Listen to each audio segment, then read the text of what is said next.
You are the worst. The people are going to complain. Start the recording. Yeah, you better fix your screen or people are going to get pissed. The worst. What are you talking about? It's fixed on our end. Yeah, what do you mean? He looks straight to me though. No, he's straight up and down, but the screen isn't filled. What do you mean? What, I don't have enough muscle or something? Your phone is not this way. Is your phone this way? No, it's straight up and down. No, you got to put it this way. That's what I was doing, and you guys yelled at me and said, turn it the other way. Do it again. It looks right on our end. The whole screen. No, now it looks good. Ah, there we go. Look at that. Oh, okay. Hey, listen, I know you all have been doing podcasts for a while. I'm new to this, okay? You ain't new. Shut your dumb ass up. Yeah, this has been the fucking coming out Derek party. Fucking knock it off. So what's going on? Nothing, man. Today was a rest day, so that's why we're here at 6. Monday rest day? No, just it fell today, so yeah. So you don't have a schedule. You don't have like a scheduled days. You have floating days. Like you kind of, is it instinctual training or? So years back, I was doing like 6 days a week, 1 day off, and I would try to make it like a Saturday or Sunday. And then I just like working with Hani, we kind of discussed that last year, maybe I do 3 days on, 1 day off. I suggested it to him, and I just felt like that worked better. And so I feel like after somewhere between 2 and 4 days of training, you need a rest day. You know, so before I was training 6 days straight and then rest day, and I just felt like 2 or 3 days you need a rest. So you go 3-1, 3-1, 3-1. Yeah, pretty much. That's what 3 days on, 1 day off means, guy. No, but I didn't know if he went. Bro, he's been out of it for a minute. I didn't know if he went an 3-1, 2. 3-1, 3-1, 3-1. No, you would go 3-1, 2. Bro, hey, he's an influencer now, dude. Come on. You don't want none of this smoke, bro. You don't want the smoke. Jared, what's your schedule set up for Nick look like? 2 on, 1 off, and then 3 on, 1 off. He's doing a 5-day split. Okay. Yeah. What are you prioritizing now?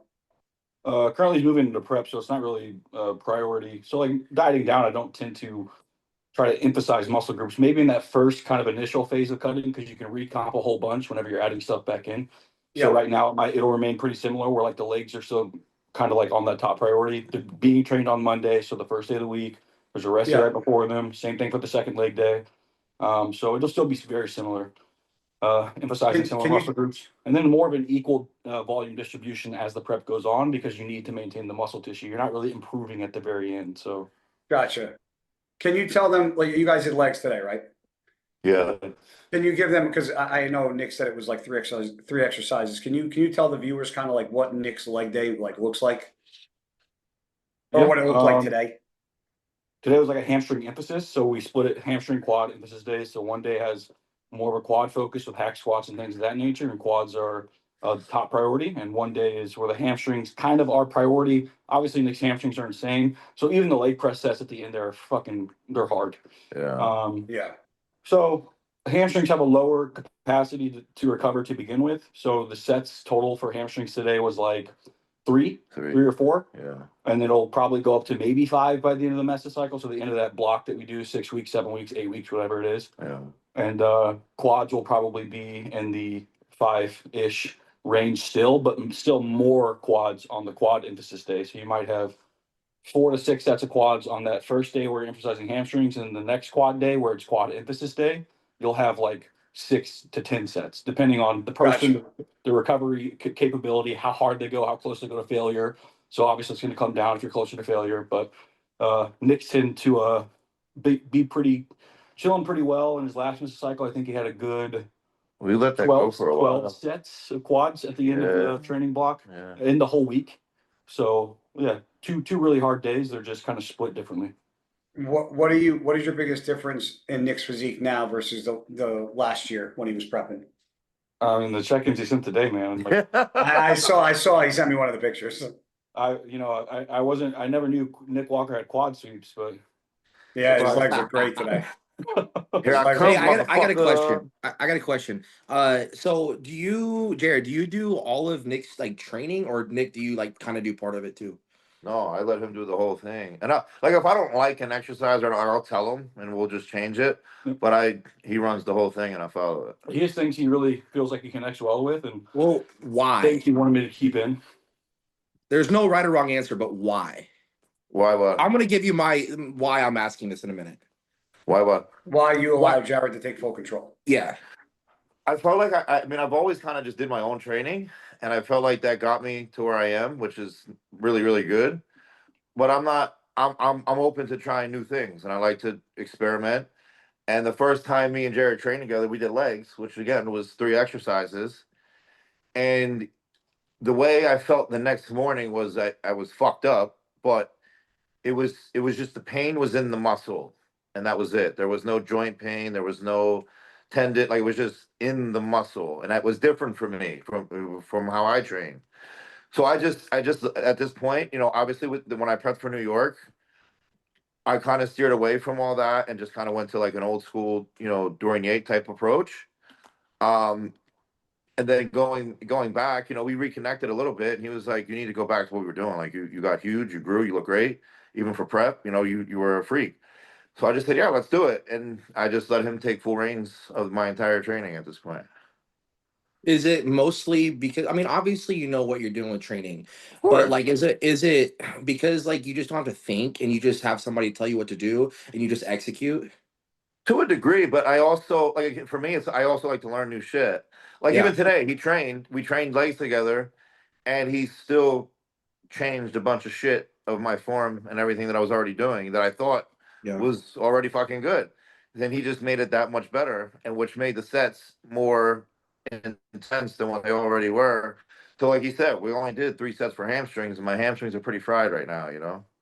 I think it's kind of like telling Michael Jordan, okay, this is how you need to shoot your free throws. Like you're today, you're just like off on your three free throws, like your form. Yeah. You need to correct it like this, or like Tiger Woods. It's like, hey, your swing is like you're the best in the world, but like today you need to correct it and go back to the fundamentals of doing it perfect. And this is what I'm seeing from an outsider looking in that you can Yeah, improve right to a now degree. today.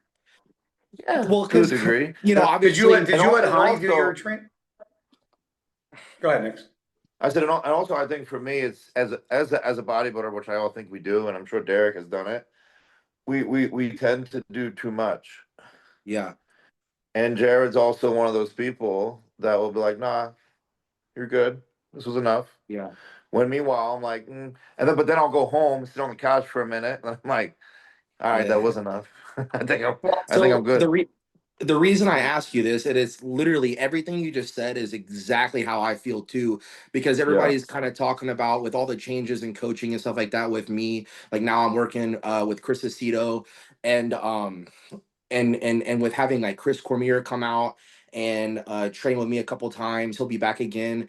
I'm kind of like you, like I want to learn from different people. Like not that I don't feel like I know what I'm doing already, but maybe there's something that, they can suggest that I can throw into that arsenal, so to speak. And also I just like to train with different people that are smart, high Yeah. level, know what they're doing and want to push and also be able to pull you back at times too. So I actually have a special trainer coming from Brazil who just got in today, and we're gonna train hamstrings tomorrow actually. So he'll be here for like I think 10 days. And so for me, it's not like myself.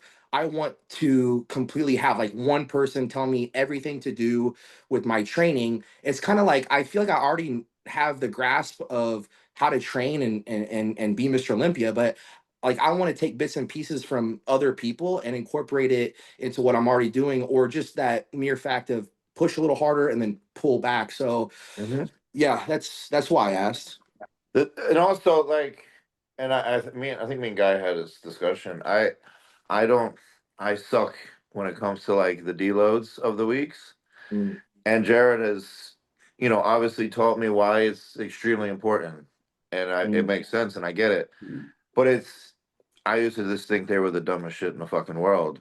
But now, no, I did, and I was like, I'm not doing that shit, bro. Yeah. Like, but now it makes sense, and I understand it, and it's just a nice way to still apply stimulus, but also like reset the body a little bit. Yeah. And no, I like it. Yeah, I have a pretty long-winded rebuttal to the coach thing. Huh? Like, What's that? like I have a pretty long-winded rebuttal to the Michael Jordan kind Go of. for it. Yeah, go ahead. I want to hear it.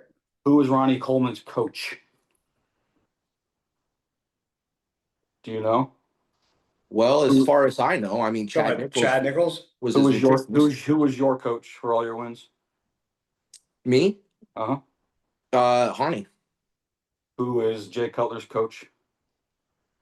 Chris and Hani. You see the point I'm making? No. Why give the reins to farm and diet and not the reins to training? You're the best bodybuilder in the world. You're not the best mover in the world. You're not the best at training in the world. You're the best bodybuilder in the world. That's very different. There are people who make a career out of sports science and movement and how it actually works. And if you can get 1% better in the training area, just like you can get 1% better in the diet and farm area, because I think you missed what I said. you could also say that I know I think you everything heard you me know about opposite. dieting. No. He was saying that Michael Jordan did have like a specialty coach. Yeah. He was saying he did, not did not. Yeah. Oh, okay. I thought you were saying because That's why I was like, bro, we're saying the same thing. Yeah, I was got you. confused Yeah, too. yeah. I was like, wait a second. No. He was saying that Michael Jordan did have a coach. Be like, hey, no, exactly. you're I was not saying, who flexing was your. my coach? Yeah. Yeah. Okay. Exactly. Yeah. And yeah, so but because there's people on the internet who say what the opposite of what you said, and it's like, dude, that's the No, craziest we're in shit. agreement. We're in for sure. agreement with that, and 100%. yeah, we're in agreement with that. And I feel like if Nick wants to have you as his trainer all the time, do nothing but listen to you, I think that's great. For someone like me, sometimes I just want to do my own thing. And I think that there's a mental aspect to bodybuilding that people fail to I agree. remember. And I so agree. yes, I've had people train me for an entire prep, and by the end of it, I was like burn out, to be honest. I wanted to just do my own thing. So I think that there's like some give and take with it. There's some times where I want to bring someone in like Chris Cormier or Fabricio, who's coming from Brazil, or who's here from Brazil, and I just want to get after it, man, and do something a little different. Maybe one day me and you get a training session in. I mean, I know your team, Nick Walker, but maybe you come out to my gym and we train and stuff. I train whoever the hell I want, man. It's No, a I'm good time. playing. I love it. It's gonna start a domestic on here. Maybe we all three get a workout or something, Yeah, and that's the thing. Like Nick said too, it's there's a reason I say, hey, this is what's programmed. But if you want to do something that you enjoy more, feel free. I'm gonna modify some things with your technique. If you hate that shit, and there's a day where you need to heave some shit. And if you're not enjoying, like, or if Ronnie Coleman didn't do the shit he did, he'd be healthier today. But would he have won his mini Mr. Olympias? There's always like arguments about that shit. And it's like, well, I can't tell you for sure because maybe we came in and corrected him in the past and did all this crazy shit and periodized his training and he fucking hated it and he fell off. So there's a huge enjoyment aspect, especially as a top guy. But there's also this thing where like you're trying to be the best in the world. You do exactly what Michael Jordan did. You shut the fuck up. You come into practice and you do what the coach says to do so you can actually get better. And there's like for my general population people, 80-20. 80% of what you need to do and 20% of what you want to do. And for like high level fucking bodybuilders, you can have a 95-5. I'll give you 95% of what you fucking need. 5% of like, have some fun.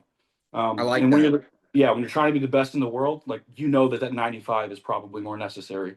And Derek, I did RP hypertrophy, and I still do. I'll do hypertrophy, mesocycle, then I'll go and I'll follow a Meadows plan. Then I'll say, you know what, fucking, I'm going to go back to old school Charles Glass and do 3 sets of everything pyramiding and do 20 sets of back. Like, I'll do it all because if I did the same thing always, it will get really fucking boring. Like, so I'll always switch up different kinds of training styles because it's fun, because you can. And why not? Like, why wouldn't you? When you have all the stuff in the gym, all the different ways to engage the muscle and to build hypertrophy. And it's like, why not try them all out and see which ones you fucking like and which ones work better, which ones suck, which ones don't work, which ones gain more, So I always got enjoyment out of try. I mean, I didn't try really RP hypertrophy until I was retired, and I was still fucking following it like I was competing because it was fun. You know? Yeah, agreed. I think I totally agree. I think we're all on the same page with this. I think that's why I was saying, hey, I'm gonna give you my 2 cents after I asked this. That I think maybe you thought that I was like coming at you like with a question. I don't think you're coming at me. I just think that it's a common comment in most of these like No, no, no. You're an Like, idiot. Even if somebody's training you, people will be like, "Why are you yeah, training Derek? Derek's better than you yeah, at bodybuilding. He yeah. can learn nothing from you." It's like, dude, Derek's No, smart. That's I why was he's asking, I was yeah. asking like you and Nick because I wanted like your like thoughts and opinions, and then I was gonna back it up with what I thought. But Yeah. come to find out, it's like literally, I agree with you 100%. Yeah. Yeah, I think Now, most Jared, high level what? guys do. It's always the incels putting people in camps. It's not the actual bodybuilders themselves or the people who are really good at sports. It's always like some bird chipper on the fucking internet, like, Yeah. well, you can't learn shit from these guys. And I mean, there's other bodybuilders who even say shit like that. It's Yeah. wild. What do you say that now? Now, there's got to be people that say, like if I didn't know anything, right? I look at the way I trained when I was bodybuilding, and it was like, I did legs. It was like 26, 28 sets of quads, fucking 16 sets of hamstrings. I think a lot of people will look at the style of training that maybe, hypertrophy or even the way like mountain dog training. And because it's less sets, I feel like people feel like that's a shortcut, lazy way to get big without doing hard work. When I actually think sometimes if you did it the way you guys do, it's actually harder. Yeah. But I feel Yeah. like because if you hear somebody goes, "Oh, we did 3 exercises," most bodybuilders are gonna go, "That's it." Yeah, Guilty same, as So what bro. I'm charged. Same. right, me too. Guilty as I'm in that charged. boat. Yeah. But Yeah. until my point is, until you do it, it doesn't make like before I did a mesocycle, I was like, Nick, this is what you do. You're gonna like 2, 3 sets of fucking chest, like this is all you're gonna do. Like it's insane. That's why like I And did then the same thing. And then once yeah, Jared put me through it, I was like, oh, now I get it. yeah. Now I get And it. and and, and There's then it always makes total components. sense. Yeah, there's always Yeah. components. There's the amount of control you're eliciting. There's the technique so that you can actually emphasize the muscle. And like to those people, guys like you back in the day, you had one leg day a week, right?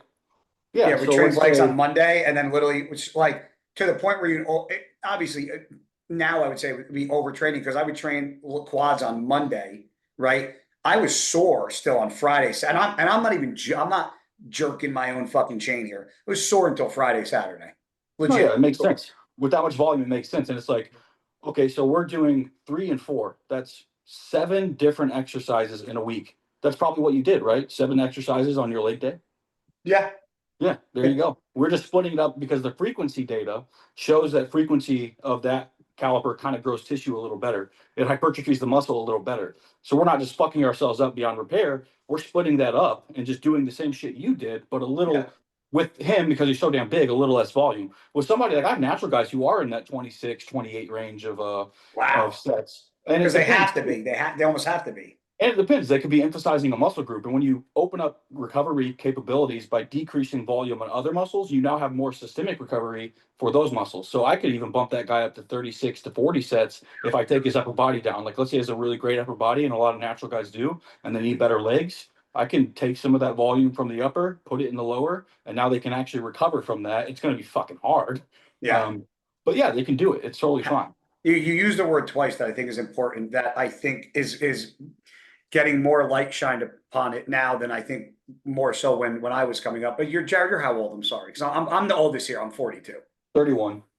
Nick, you're 30. Derek, 30. you're 31. 31. All right, so I'm a little older, but I would 10 years. We still kind of were around the same kind of shit, right? Yeah. When I was coming up in bodybuilding, besides a motherfucking massage, dude. That was about as far as the massage and chiropractor. It was about as far. Now you got red light, sauna, cold plunge, this, that. How much emphasis do you with Nick or just in general put on recovery? What is he laughing at? That's how I feel about all this stuff. Nick Yeah. does what he does. Oh no, But, I was going to ask what your emphasis is on recovery. I don't. And Nick started laughing like I did something. I was like, "What did I miss something?" No, not you. So recovery comes from Okay. eating. It comes from taking those rest days when you need them. It comes from splitting the frequency properly, so you're not just crushing yourself and you have a shitload of systemic fatigue. And it comes from the supplements that we take, obviously. Outside of that, there are things you can do that actually impair the process of muscle growth that are really stupid. Ice baths after you train, sauna after you train, getting a massage. But I just want to jump in. Now I do that stuff. I do cardio in the morning, sauna, ice bath, and then I train later in the day. Fine, Would- totally fine. Okay, so I just want to make sure, because I want people to understand the difference between doing it stupid and it being the wrong time. So it's not stupid, you're just saying that's the wrong time. Yeah, and I would say that doing it every day is also probably impairing the muscle growth Yes, process. I you have, agree. because that Yes. you elevate certain systems at a more fractional time than others. So it's like if you're gonna train legs hard as fuck like you did back in the day, and you're taking sauna ice bath on day 2 post training session, day 3 post training session, day 4, you're impairing the process to begin with. You're gonna feel less sore because you're impairing the process of muscle growth. Yes. So it's like these things, meh. And then massage, it's a feel good thing that people do. A lot of words that are used that you actually can't do, like breaking up fascia is not possible. But they're all saying similar shit, different vernacular, just to say like I'm touching this area, so that way there's from the brain to More the blood tissue. flow. There's more blood flow from the brain to the tissue. There's less muscular tone now. Now you can like hit a fucking back double better. Congratulations. Yeah. People just say a lot of weird shit. With I've heard it all. What are Bro, your, hey, can I tell you a funny story, bro? Okay, so real Please. quick, dude. So back when I was on the come up, right, and I had just turned pro, whatever, and I started traveling with my first supplement sponsor. I think I was out in New Jersey or New York or somewhere, and I had this guy hit me up, be like, "Hey, man, like, if you want a massage, like, I'll do it for free or whatever." And no, it's not that. It's not weird. It wasn't weird like that, bro. I know there's some weird ones out there, but it's not like that. I promise. I get All that right, shit so. all the time. So I think this was when like the Theragun had just came out or something like that, or good just Lord. became popular. Bro, kid you not, this dude just took 2 Theraguns, one in each hand, and just brrrr for like 2 hours all over my My body. God. I would have got up and left after 5 minutes. Yeah. Wait, he Well, I really thought used the something. Theragun on you? I was just thinking to myself, I'm just like, all right, when's it gonna change? And then it just never did. He's like, all Took right, you you're 60 done. minutes to realize it wasn't changing. Bro, I don't know. Like, what? I was already there, bro. I was already there. I would feel like I'm still vibrating when I'm done. I'd be like, what the fuck? Like, Fuck all that. So, Jared, give me your for people watching, top 3 best things for recovery, like in your mind, whether it's sleep, whether it's supplements, whether it's fucking ice bath, but top 3, if you had to pick. Yes, sleep and pharmacology are number 1. Number 2, That's funny. rest days and deloads. They're very important. And when you deload, you can really emphasize those things like saunas and cold plunges and all the other crazy modalities that people come up with. Even IV therapy with like glutathione and shit like that. Yeah. Totally fine during those. How often would you suggest deloads? I think when I followed the program, it was like once every 4 weeks, maybe. We actually now have a feature where you can add weeks, so you don't have to deload so frequently. Okay.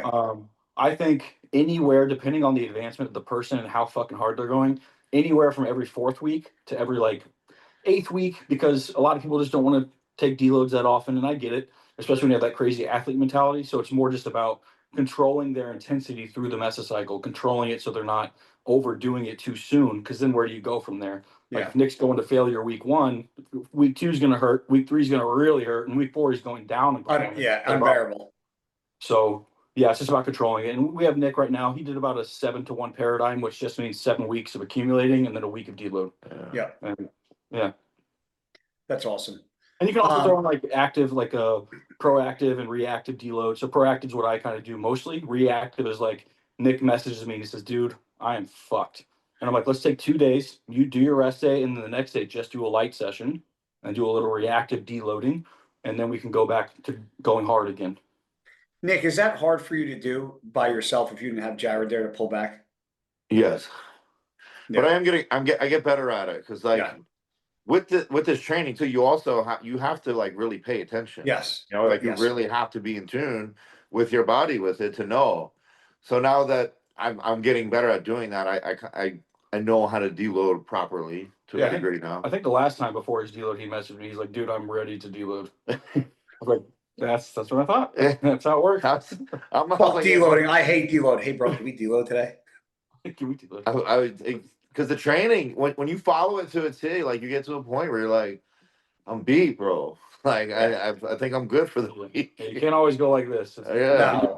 You have to whenever you're training this way. Like you have to progressively overload, whether that's via sets, via the weight on the bar or via some kind of dual progression model, like the reps go up and the set goes up, but the weight stays the same. Yeah. And you can't do that forever. Like, Yeah. where do you go once you're at your limit? So Yeah. you have to make a deload, reset, make some variations, and add in some more enjoyable ones or whatever, and then go right back to it. Yeah.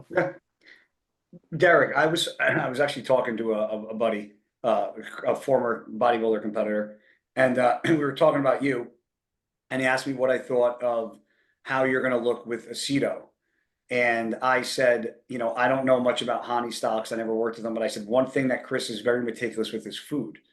And I said he's very different with things that I've heard from Hani, and you can correct me if I'm wrong.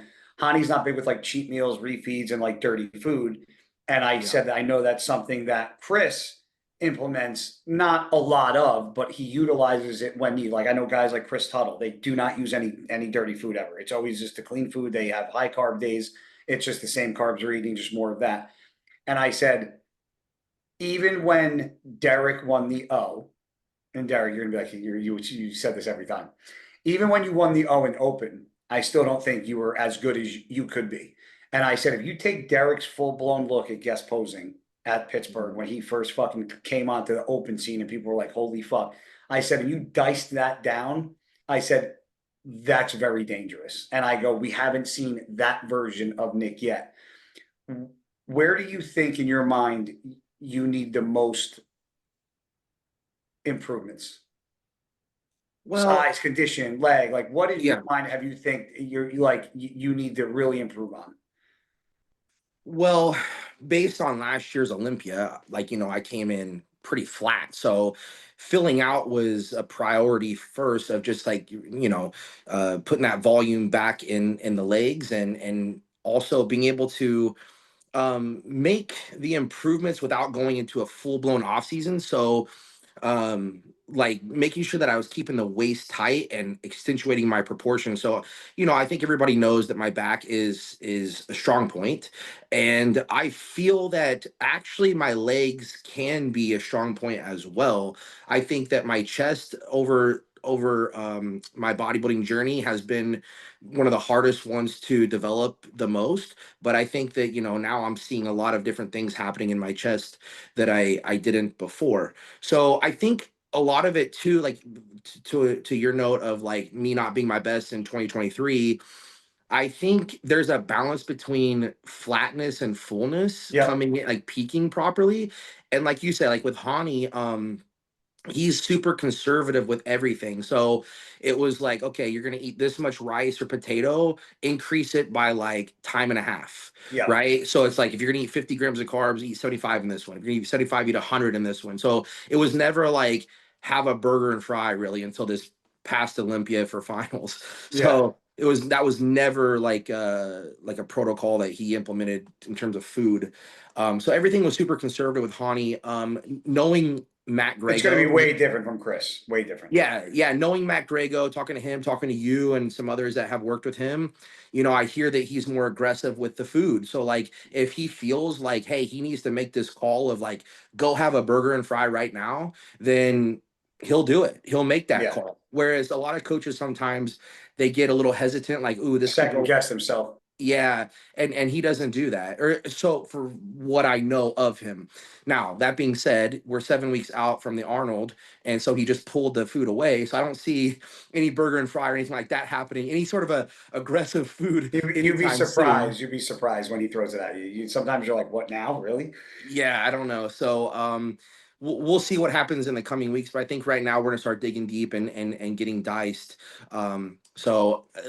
Honestly, this is still an ongoing learning relationship with me and him, and it's just developing better and better. Like I was messaging him basically all day today about some stuff, and he was just right there answering everything I had, like every question I had, and just talking me through different things. And he's awesome. Okay, cool. So I don't know. I don't think I can really comment fully just yet. No, you won't be able to. Absolutely, until after the show. No. Yeah, exactly. But that's what I foresee happening, because that's what I hear from you. It's what I hear from Matt Grego and others. Yeah, you'll get to a point where you're like, damn, there's a lot of food. Well, it was like that in the beginning. I think he did give me a couple burgers and fries in the beginning just to make me happy and be like, yeah, this is the guy I'm gonna go with. We're gonna get burgers and fries all the time. but after fucking sucker, Jan. Yeah, after that, it was like eat all this rice and potatoes, and I'm like, oh, I even called Hani. I was on the phone with Hani, I think it was today or something, and I told him, I said, when have you ever known me to be sick of eating? He goes, never. I go, yeah, I've been pretty sick of eating the last couple months. Well, not now. Now I'm That's a hungry. good thing. Now Now I'm you're gonna be starving. starving. Yeah. Yeah. Nick, with Kyle, because we never really talked about Kyle's coaching. What is his kind of? I know you're not going to answer like obviously for him, but from what you've noticed so far, kind of like how does he attack pre-contest with like food and such, cardio? Um, like off season. Well, you just started prep, so Well, yeah, is no, not much really has changed yet. yeah. I mean, but did you guys go over like his thought process of how he thinks he's going to go about it, or He wants to get the most out of the leagues, to be yeah, honest. I don't think he wants to go crazy with cardio at all this prep, unless it's truly needed, which I personally don't think it will be. His main thing is just making sure my legs stay huge and my waist stays tight. do you think cardio was a problem of possibly making your Yes, legs go down in size? for sure. Because again, I'm an extremist, so I will push every antidote possible with even cardio. Even like when I was doing the bike, I would crank the resistance level up to like a 15, 16, and pedal as hard as I could for 45 minutes. Yeah, Over time, that's gonna fucking hinder you. yeah. But that was shit I would do every day, because in my thought process, me being a bodybuilder, I was like, I have size. No one's gonna outsize me, so I got to be peeled as fuck.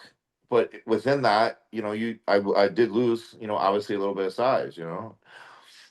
Jared, what's your theory on these two phrases? Cardio makes your legs smaller and deadlifts make your waist wider. There's no I want to really, hear what you're going to say because I have my own theories too. yeah, there's So no really support to say deadlifts will grow your waist whatsoever. And with the cardio thing, hit what's your cardio theory on that? especially, moderate intensity cardio, so what Nick was doing, and hit cardio both, dip into your glycogen stores. And if you're dipping into your glycogen stores during cardio, your leg training suffers. If your leg training suffers, you don't have the adequate volume to maintain your leg size. Doing cardio, especially after you train, you prolong one, feeding time, and two, you're now doing even more of a low intensity catabolic process instead of going and getting the food, simulating mTOR, and finally starting to grow. So it's like, yes, cardio absolutely, from especially a moderate intensity perspective, which is what a lot of coaches push. Like, get your heart rate above 120. Get your heart. I tell my clients, if your heart rate goes between 100 to 115, I'm cool. If you get it above 120 in your cardio, stop. I don't want that shit. I want you to do steps, or I want you to do low intensity cardio like that. And even then, if you're overdoing it, you're still going to dip into the glycogen stores a bit, most likely, because you're still burning more than one energy source at the same time. Yeah, But you can use the slow twitch muscle fibers as fat burning machines, and you can just stay in low intensity zone, and you can do steps or something like that. You're going to have better legs. You're going to have more glycogen to train. And there, especially even in prep, like Derek just said, his food slash. Let's say Derek's food gets slashed, and at the same time, the coach adds in 2 hours of hit cardio per week. Leg training is going to suffer a little bit, and if your leg training suffers, well, there goes the stimulus to maintain leg size and or grow if you're on anabolic. So it's like, why are we doing that to people? I think it's pretty silly. yeah, I agree. No. And in regards to the comment you made before about everybody you believe in needing a coach for training or just a coach in general, which I also agree with.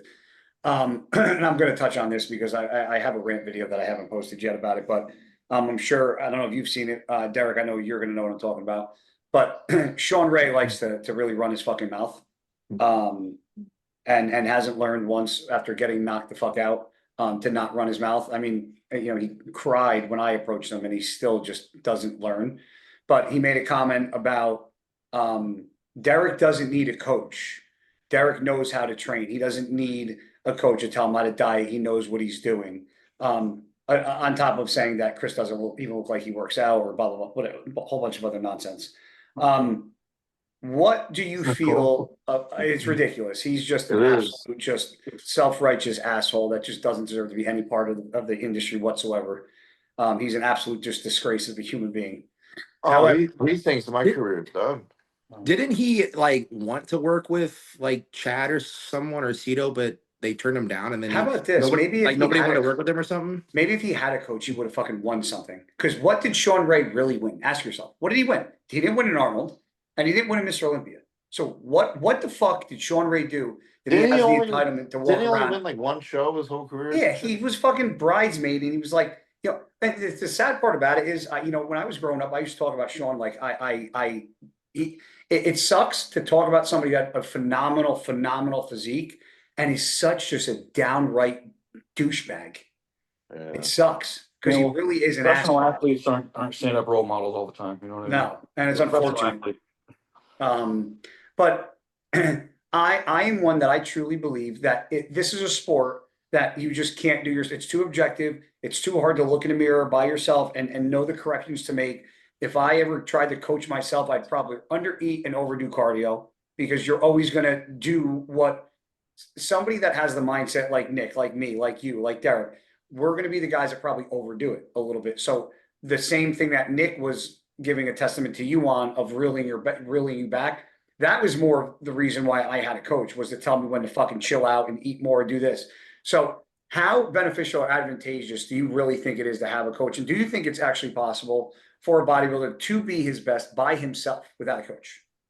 I mean, I've been self-coached my entire career. So like I won my pro card and stuff, which isn't really like anything insane. I won nationals in 2020, and then like I brought my best there, and then also to RGV with a coach. I have somebody now currently who it's like a kind of like a mentor in the diet and super supplement side of things, where he's like, hey, this could be good, and I'm like, what do you think about this? So I get to spitball ideas off of him too, because I'm highly analytical and like hardly trust anybody. Obviously, it's just kind of who I am. But it's beneficial as hell. Well, my last prep was really cool. I loved it. I loved being able to have that person accessible, and like even just like never sent check-in pictures to anyone before. And I was like, oh, this is neat. This is like a nice little metric of progress. And I think most high-level athletes in this sport. So I'm kind of like a one of one spinoff, because I also went like the super academia route with like 8 years of post, with studies and things like that. So in my mind, I was just like, I could shut up and have a coach say some things like, you need to do this, and then say the wrong explanation to it and just shut my mouth and not say anything about it, even though they're technically wrong. Because it could still work, right? It could still work, whatever. He has a lot of end-goal experience. I'm not going to shit on it.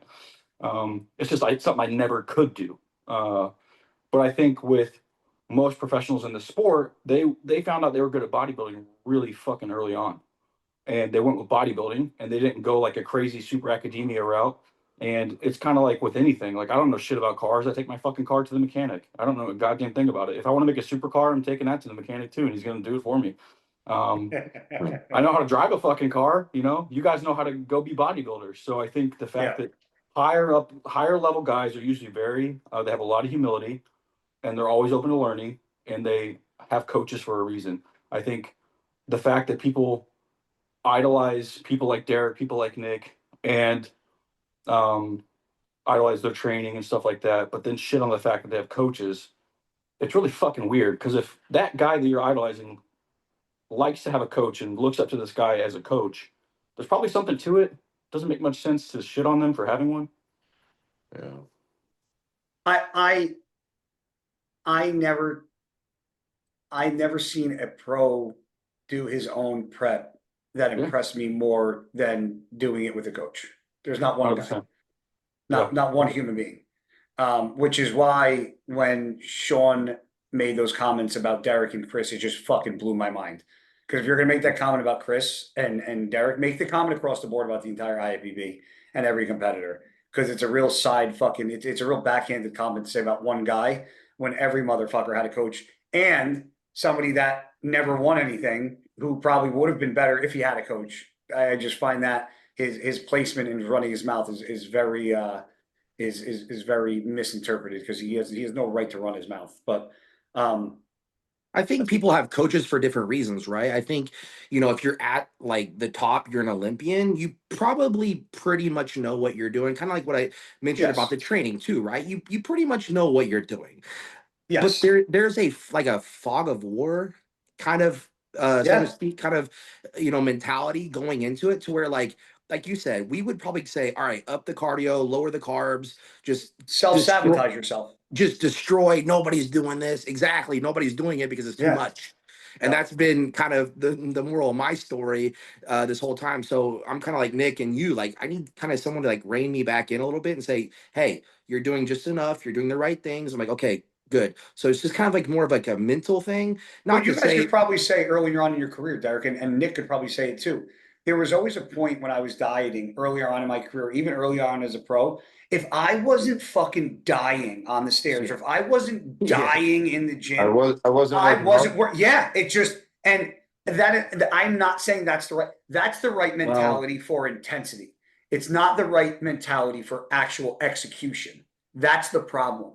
It's Oh, good to have no. that mentality during the sets and the reps, but it's also it's disingenuous to you as a bodybuilder to keep that intensity further than it has to go. And when you reel it back, it can be more beneficial to you as a bodybuilder. So I think that is a big testament to what you were saying.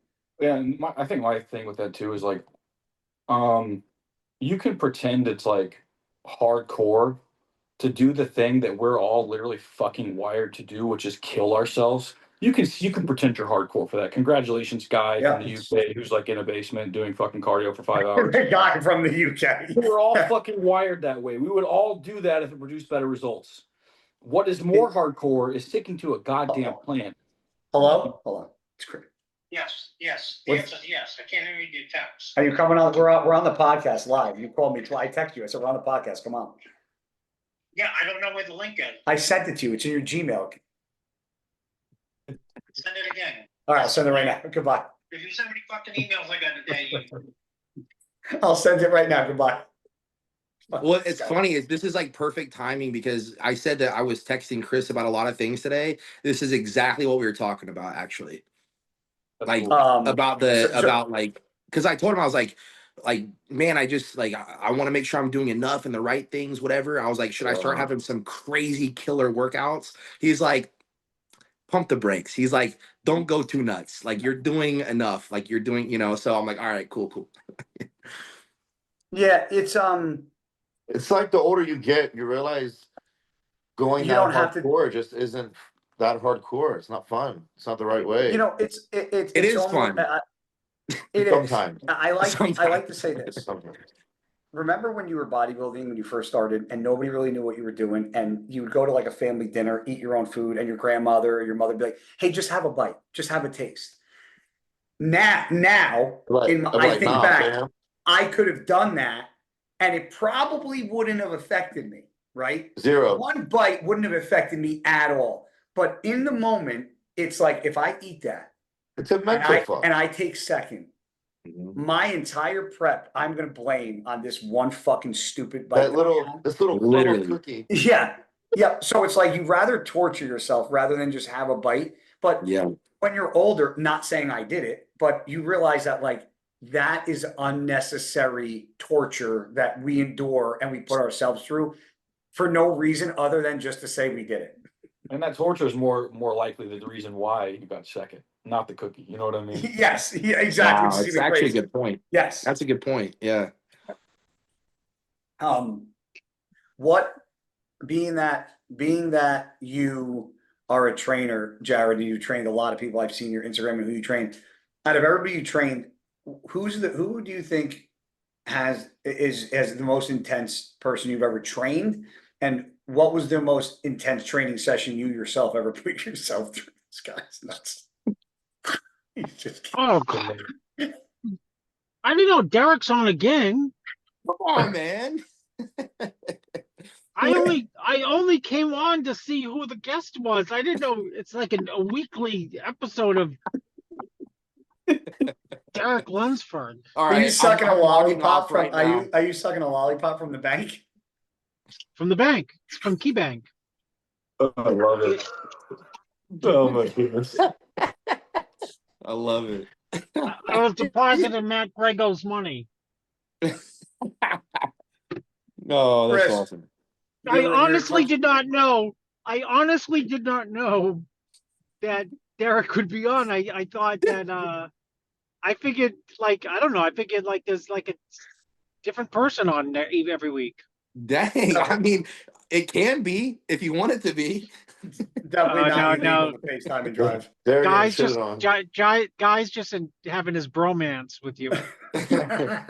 No, I like it. I like it. It's good. Chris, we were talking about the fact that a certain douchebag made a comment about how people don't need coaches. And I said, name Beloved Sean Ray. I changed his nickname from Sugar to Beloved because he's so loved. he loves everybody. So what I said, there's not a guy in the sport that I know that has done better by Well, himself than with manager another Matt, coach. manager. It doesn't man. I said on the radio last night. I said, you know, the guy in the corner of like Muhammad Ali or in the corner of like Evander Holyfield or in the corner of Klitschko, who looks like he can't throw a punch. That is the coach. He looks like he can't even throw a punch. And manager Matt reminded me yesterday, he called me at 2 a.m. last night. Of course, I was still up. And he reminded me that Michael Jordan played on teams that were horrible and losing before what's his face came on the scene. Phil Jackson. And then Phil Jackson left the Bulls. The Bulls went to shambles. He won 5 championships with the LA Lakers with Kobe. Yeah. And then after he left, Kobe never won shit. So That's a guy. It's like saying, how about this? Ask somebody if a son can raise himself. No. You have to have guidance, a father. Batting champions still have coaches in That's true. in professional baseball. Yeah. Just because, you know, the problem is that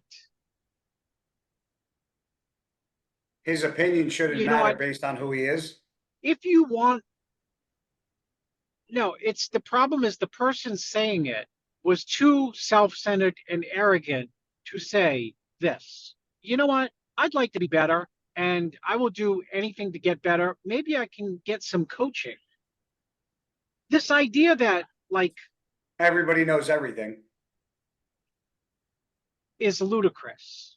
I mean, that's what it is, right? It'd be essentially saying that you know everything and you don't need help. Like, would Nick Walker, regardless of who Nick Walker is working with now, would Nick Walker have been as good as he was if he didn't have the coaches he had up until this point? I think the answer is no, regardless of how good he looked with coach A, B, or C. I think if Nick, regardless of how you place with the coaches, do you not agree that the coaches you were with early on and the coaches that you were with up until Matt, I think they paved the way for who you are, good or bad? Or yeah, they all taught me something. You know, none of them were like dumb. But what I'm saying is in those moments, you learned what you could do, couldn't do, worked and didn't work from each coach, and you carried and passed that on as you went on. So, yeah, I don't understand where this whole anti-coach thing came from. I think it's asinine. And I'll even go one further, Chris, and Nick, I think you'll attest to this too, based on what you're doing with Jared, is that I also feel it's even more advantageous to have a coach and then a trainer on top of it.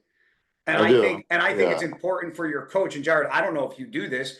I think it's important for your coach and your trainer to also be on the same page, because when I was working with Charles, Chris can attest to this, I made sure that my diet and my training went hand in hand, because I couldn't have a training session that was fucking 30 sets of quads if Chris was pulling back my food and telling me to fucking go 70% today. So they have to be in sync with each other in order for it to go, because if one is not in sync with the other, then it's almost like a controlled chaos, which isn't good sometimes. I thrive in chaos. Easy there, fucking near Paisan. Jared, are you in contact or communication with Kyle or any of them? Me and Kyle have walls of text, and we've discussed every single thing, down from like removing special sports subs to when certain things will be added in, to when he wants to push the diet, to when he wants to pull back on the diet, and what I'm going to do with the training. I've told him exactly how it's going to work. and we agree on most things really well. So it's really cool, man. Yeah, and it's cool because like he's a really intelligent dude, and we got to talk about some cool shit. So now he's coming in Wednesday. We're all gonna get to hang out and train and do all that fun stuff. Yeah. Chris, you're a lot easier going when it comes to that stuff. And you don't require a lot as a coach. You're kind of like, here's your diet, check in with me when I tell you to, and is that simple. How important is it for you to know, do you care how they're training as long as they're training hard? Or is it like I was very over the top with making sure Charles was in contact with you, but do you care as much as the next guy about their training style, getting ready for a show, or just in general? No and yes. And I knew you were going to say, and why is that? Well, because I think that I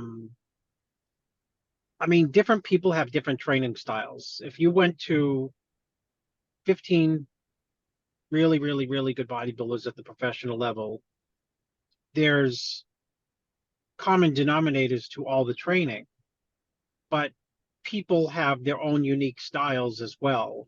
And to some degree, a lot of people have figured out for themselves, volume is good for me, or volume is not good for me. And if volume is not good for them, then it would be, you know, weight, total poundage has a greater effect. But I think all those can be kind of sort of pushed aside, because in contest prep,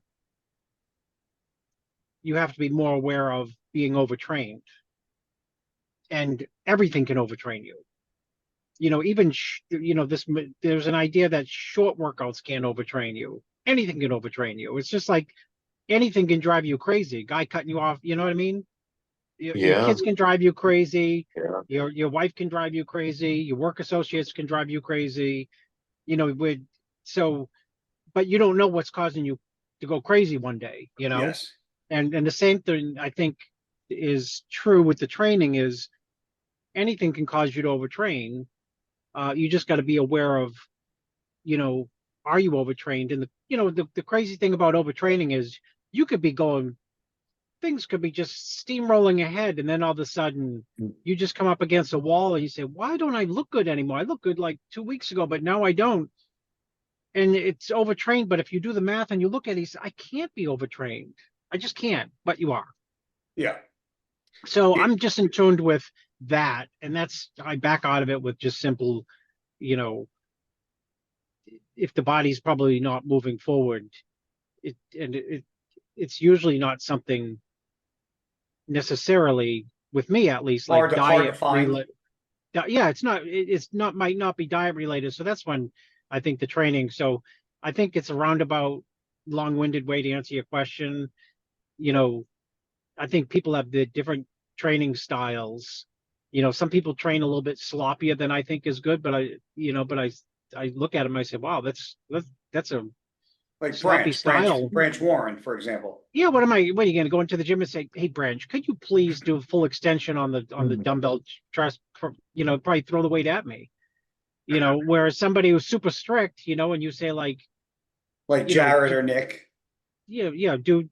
So there's, different strokes for different folks. I agree. Jared, what do you think is the biggest problem that people do, and the biggest thing that people should do that they don't when it comes to training? What is the number one problem that you see that you go, if people would just do this, they'd be better, and if they didn't do this, they would be better? Yeah, working out versus training.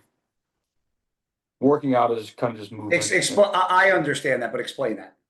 Yeah, like working out, you're going in, you're moving some shit around, it's cool.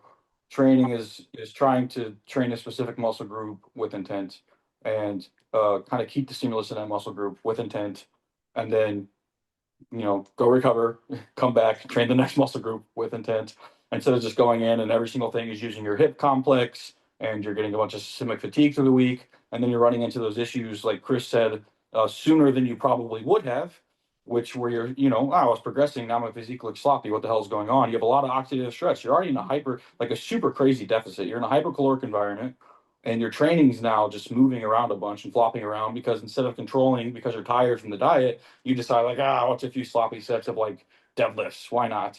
you start to regress really, really rapidly. And I think people, if they focus more on intent and actually training, they would be better. But Yeah, this just popped in my head. I think it's harder for guys to train correctly.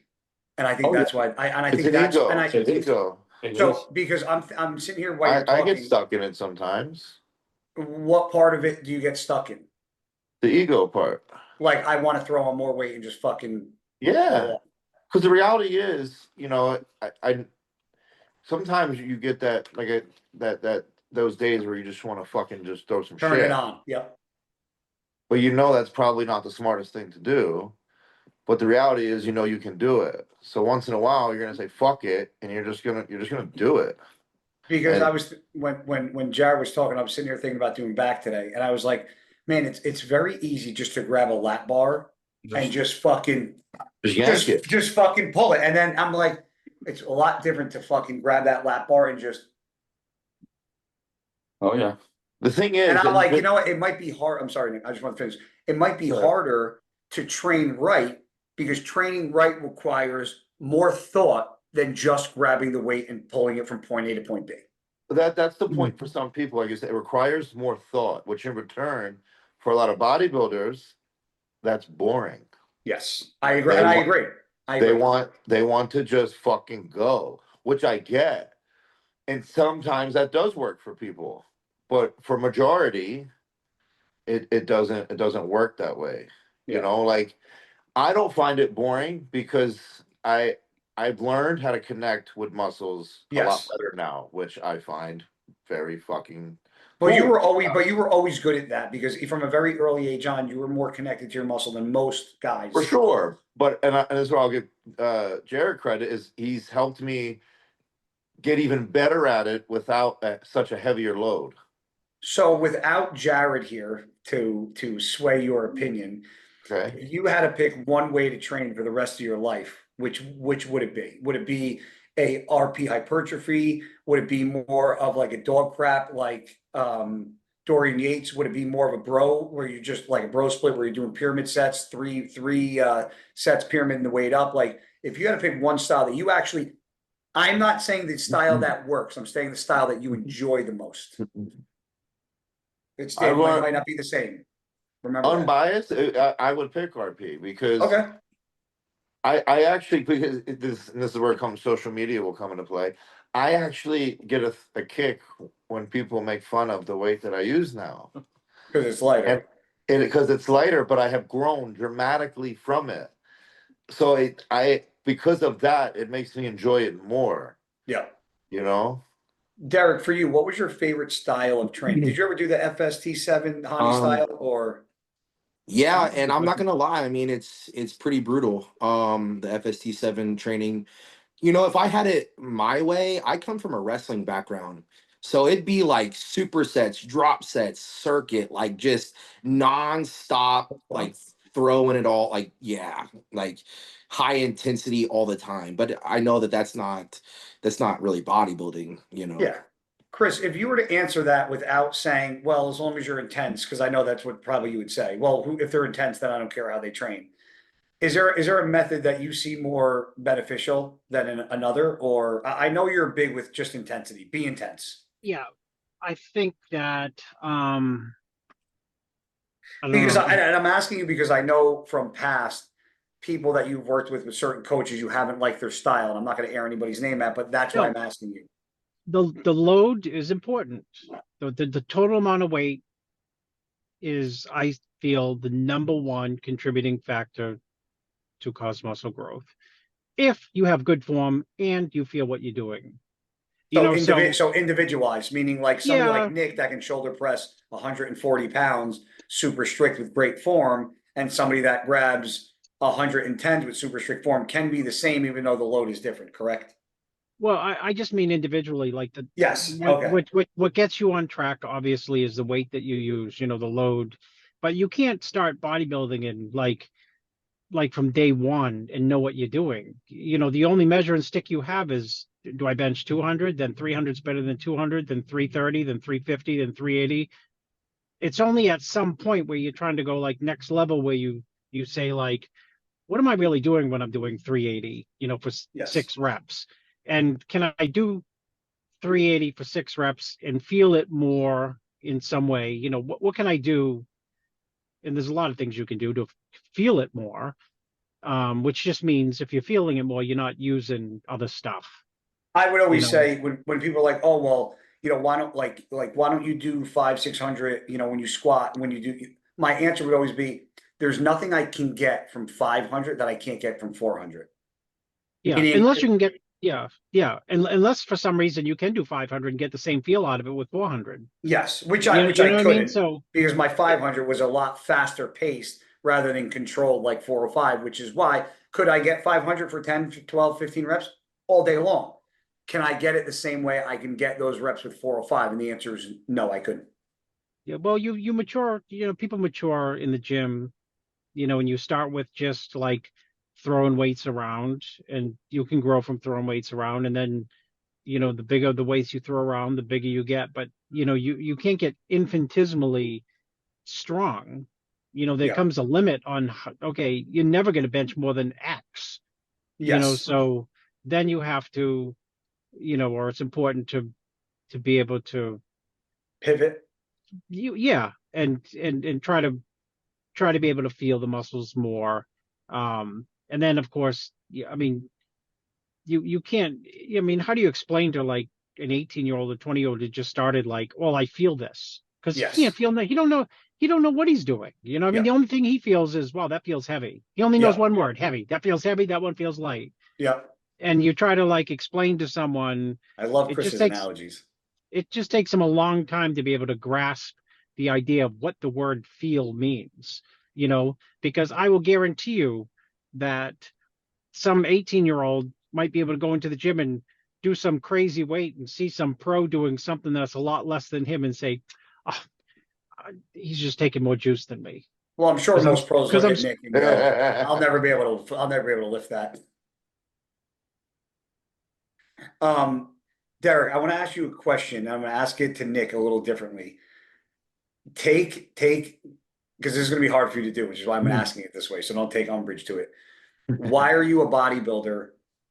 Take God, religion out of why you were a bodybuilder. Why are you, Eric Lunsford? Why are you a bodybuilder?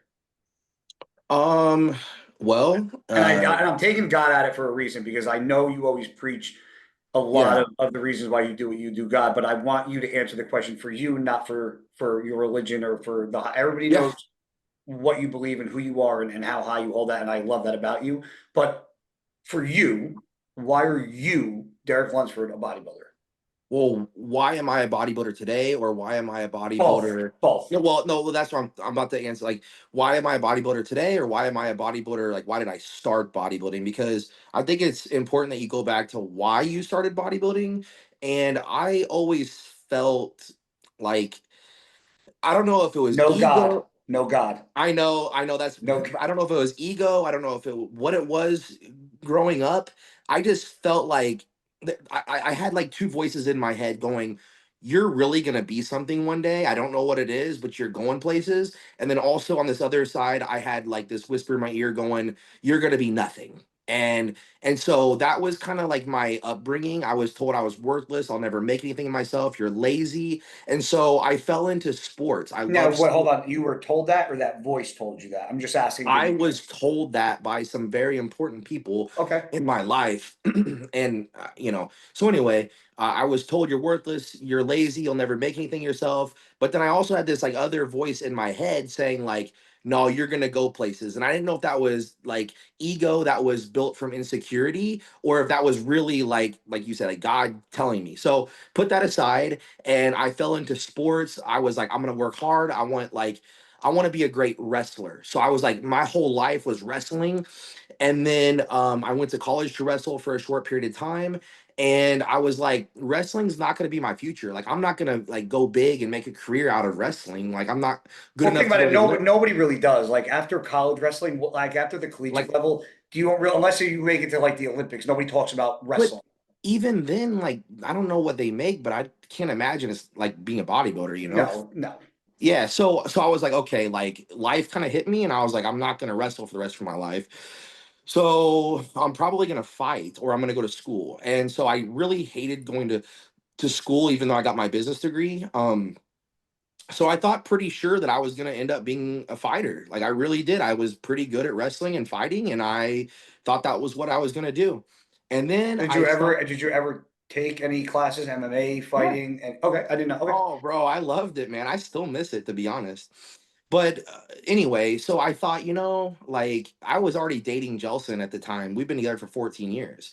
And so I was like, if I want to keep this girl, I got to make something of myself, but I probably shouldn't get my head beat in for the next 15, 20 years of my life. And so I was like, before I go and commit myself fully to fighting, I am going to just try this bodybuilding thing because I'm already dieting, I'm already training, and all I have to do is just hit like a front double bicep. And I mean, that's Did easy. anybody what was that? Did anybody come up to you like in the gym and say, "Hey, you'd be a good bodybuilder," like they did with Branch or Ronnie, or did you like? Because when I started bodybuilding, I didn't have a fucking clue what it was. I was fucking I had clueless.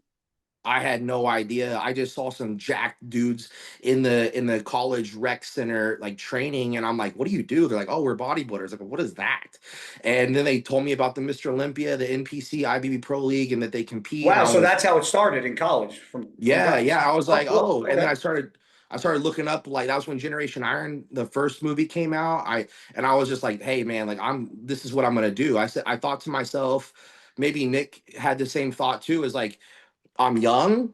I'm fully committed into this, and I just feel like if I keep that same level of dedication, commitment that I had for wrestling to bodybuilding, like I'm gonna go places at this because how many people at that young age like get that spark and interest and say I'm fully committed all in my entire life. Nobody's gonna be as disciplined as me. I'm doing this thing. And I felt like if I kept that commitment, when I would surpass someone that was maybe like, 5 years older than me, 10 years older than me, then they wouldn't catch me again because I was just going to be Yeah. that committed. And I just thought, I can do this. I can be Mr. Olympia. And it was a crazy thought looking back because I was like 140, 150 pounds, but I mean it happened. And I just remember that, like, how much I love being in the gym, how much I wanted to sculpt my physique, and I wanted to make a living and a career out of doing what I loved. And honestly, at the time it was like magazine covers, it was, supplement sponsors, traveling the world. I come from a small town of Indiana. I wanted to see the world. And so I saw like Jay Cutler, who, made it big in business, and Mr. Olympia, and like I was like, sign me up. This is what I want to do. So, That's story, awesome. the rest is history. That's crazy how simple it happens. Yeah. Um, It was Nick, just, this is real quick. Like, this is something I wrote down literally this morning while I was on cardio. Commitment. It's all about commitment. Anything you do in life, it's like if you really want to like do something extraordinary with your life, it's all about making a commitment and staying with it. And I think that's what we lack nowadays with social media and the younger generation. Nobody wants to make a commitment. That's why you see I don't know the dating scene, but you hear a lot of stories about dating, how nobody wants to make a because it's commitment. so easy to go to the next thing. Yeah, so it's all about commitment. Nick, I know you kind of knew early on, but where did the bodybuilding mindset and like all that start coming from early on that made you go, this is actually because it's very odd from a young age to want to bodybuild because it's so unknown to so many people and so foreign. So where did it come from? Where you thought this was like something that were like, I want to live my life like this? I mean, even at 13 years old when I started training, I just love to train and work out. What about it? Um, What about it attracted you? Like, because and I'm gonna give you an well, no, example. this is a true story. So, like, I was 13 when the movie 300 came out, and I wanted to look like the guys from 300. I wanted big arms and a six pack. I'm not kidding.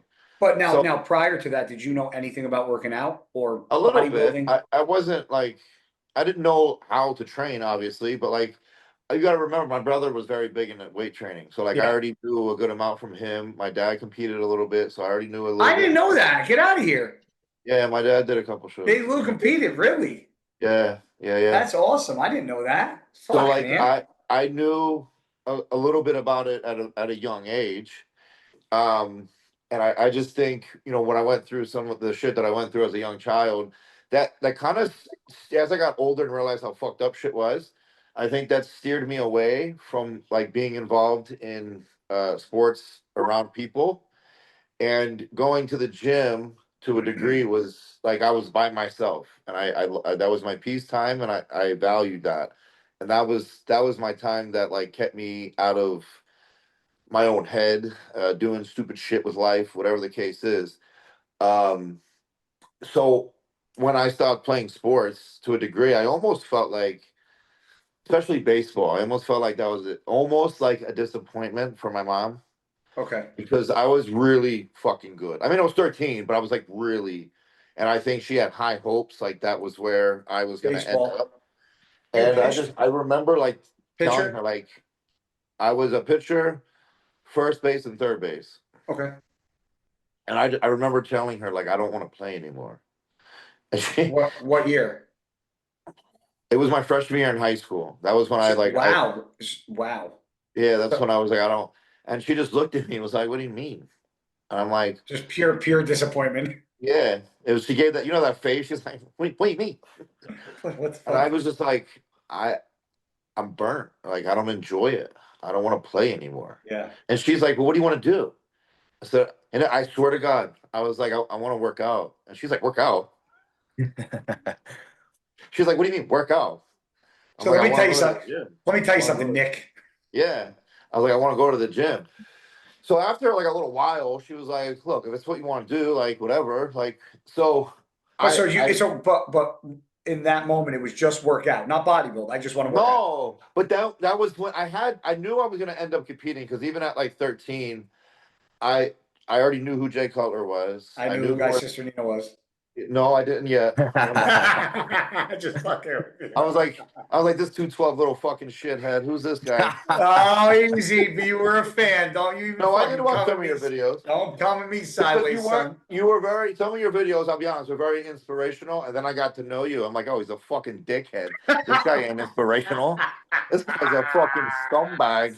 But no.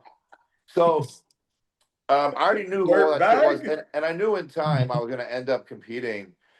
So I literally just kind of stayed the course throughout high school. I just trained every single day the way I still enjoyed high school. I wasn't like locked in the way I became out after high school. Like I still went out, did parties, got drunk, got hammered. I still lived like a high schooler, but I trained every day. Yeah. So obviously I didn't go to college, and right after high school, I was like I'm gonna prep for my first show and see how it goes. It bombed. Oh my God, it was the worst prep of my entire life. Do you have, can I pull pictures? Do you have pictures of your first show? I remember there's supposed to be like a most I'll muscular. I'll send you some so you can like have what's his name put it in the video. Yeah. It was I remember starting that prep at 230 pounds, and I stood on stage at 159 pounds. And that was like, and this is I'm gonna be Did you goddamn prep serious. yourself? Let me ask you. Did you prep yourself for that? I tried to, yes, yeah, I did. And you lost 80. Yeah, bro. Well, here was the thing, and this is where like a dumb mindset came in, because I did that show natural, and I looked at myself after the show, and I'm like, never And again how am I old were doing you? this How shit old are you? natural. How old were you at that first show? 17. Wow. Dang, I did my first show at I had just turned, I think, 22, and I was like 159 pounds. Yeah. So at My first 17, show, I was 21 at I'm 162. not done the story. Yeah. No, we don't care. Okay. Finish. So You get so upset. even though that dude, it was so bad. Like I would fall asleep. I would fall asleep at like 6 p.m. and wake up at like 3 a.m. and miss like 3 meals. What I'd were be you like, doing? Like just protein veggies and that's it? yeah, and I was just dead. So like when we got to the show, even though I looked like shit, and I heard the audience just go crazy, and I couldn't understand why, because I looked like shit. Really? It was like probably the first time in like years I felt like proud. So, and I enjoyed the process, because I knew what I was doing wasn't the right way. So I'm like, if I can do this the right way, then I'll be able to really tell what I can do. So Yeah. the following year, I hired a coach Who? took me on the right track, and I won every show I went into after that. And I was like, okay, I got something here. And that was when my mom started to finally Understand it. hop on the train a little bit. You know, it took her a long time, but and then ever since then, I just was like, you know what, I'm gonna make a career out of it. And at the time, and that was when like I started to get roasted and shit by fucking, you know, God rest Refrigerator. his soul, but Boston Lloyd at the time. Everybody was, I became the fridge, I became this, I became, and at the time, I was like, why am I getting so much heat, man? I just want to work out. Like, I don't understand. And then I Made it when you made realized it. it's like, yeah. So I was just like, you know what? Like, I'm not, I just kept my head down and kept doing what I did. And I just didn't give a fuck at that point. And then it just, you know, here we are. Jared, what we didn't talk a lot about personal stuff with you. How did you get into bodybuilding? Oh God, mine's a long-winded, boring story, man. People want to hear about these guys. No, I want to, bro. Shut the fuck up. Well, how do you get into bodybuilding? Well, to be honest, like training, um, I had a always think these stories are cool. Like they Well, can be long-winded, short, but how you got to where you are is sometimes more impressive than doing what you're currently doing. mine can motivate people. Jared's got a great story. Yeah, I just don't normally talk about it. Well, you listen. I'm not forcing you, but if you No, don't I don't want to, care. I don't okay. care to talk about it. It's just, Okay. had a really like rough upbringing, poor childhood, like a single parent household, bunch of siblings. We all lived in shitty houses and got evicted all the time, trailer parks, you name it. Just typical white trash shit. My mom had cholesteatomas that were operated on multiple times throughout my childhood. She couldn't do anything. She was bedridden for a long time. And at one point, she was on a medication that basically caused like an insane amount of seizures. And we just thought she was going to die. And it was not something I wanted to be home for. And around 16 ish, my friend was like, hey, he had a really rough upbringing too. We kind of were just like shithead kids. And he's like, the gym's open after school. And I was like, okay. And we would go before school. We would go after school. We would Wow. train after the gym closed. We would train, but we would train for like 7 hours a day. Holy shit.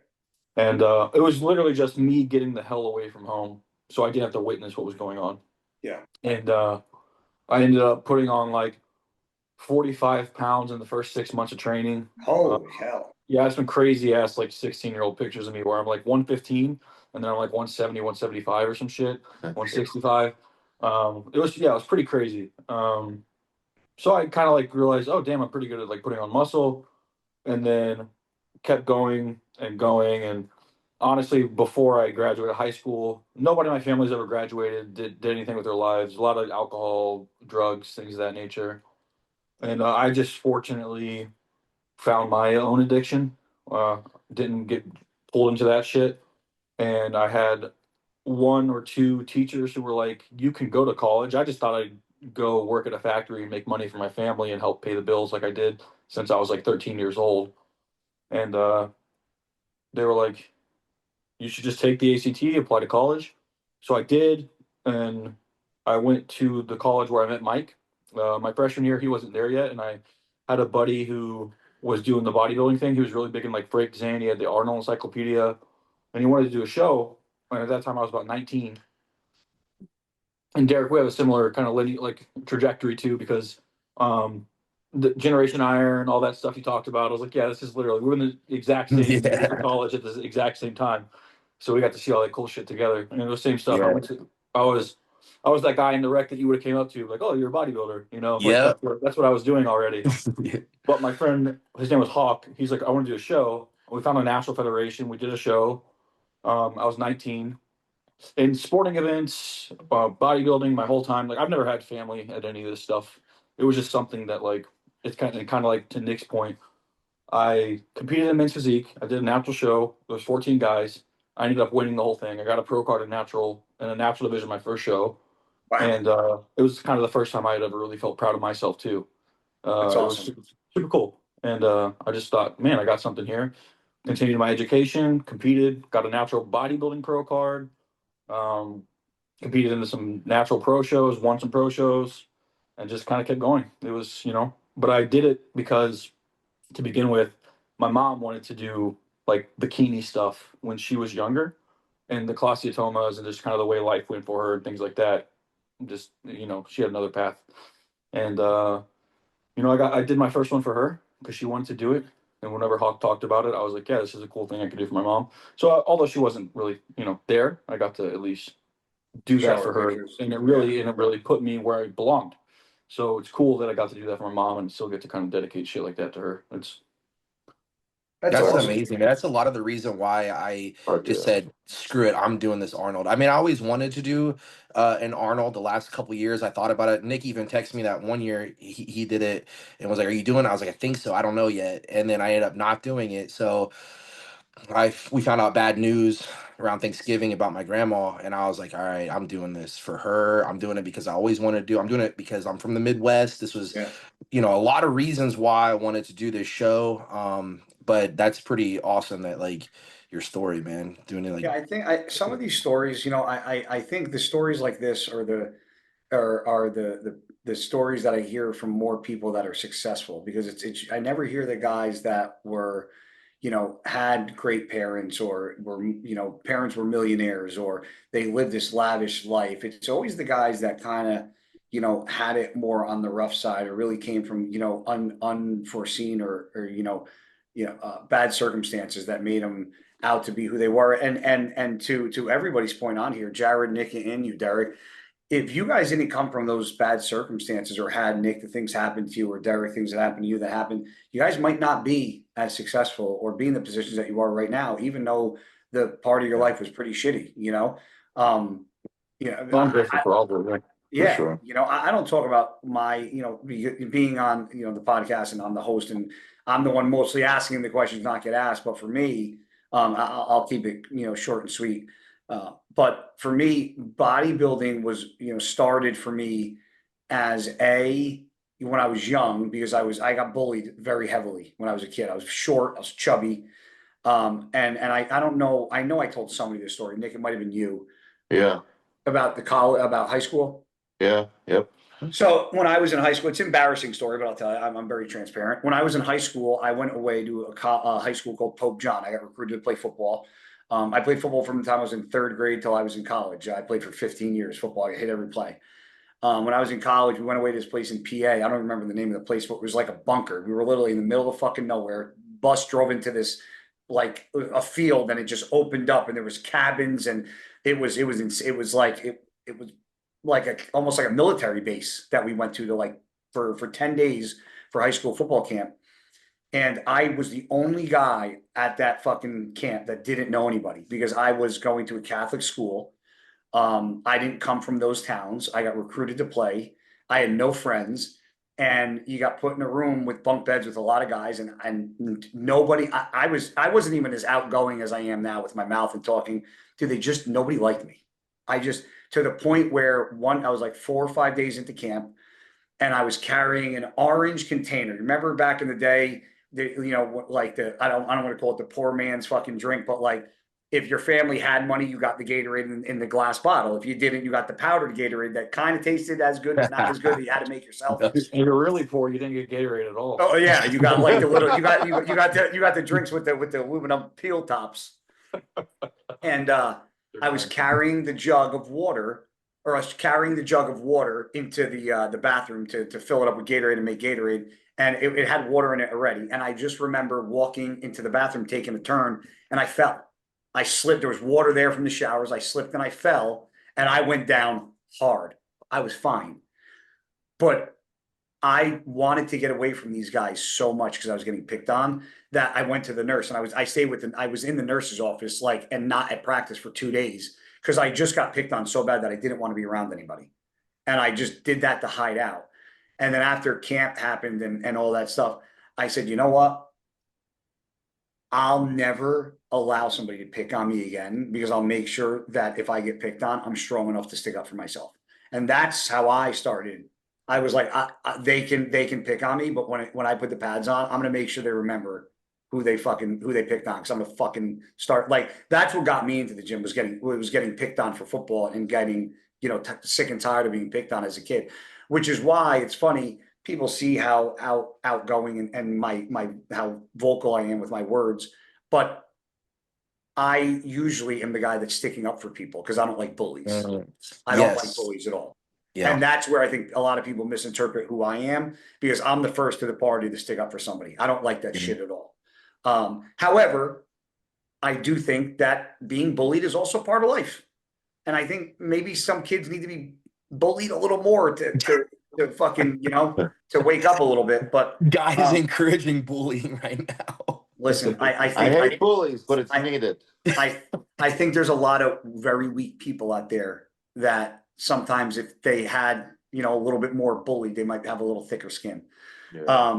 But That's kind of like whenever I got into wrestling, that's kind of a lot of my mentality that I had too. Was at the time I was seeing other people get bullied and I didn't like it, but I wasn't like the biggest, strongest, toughest guy. And I thought, you know what?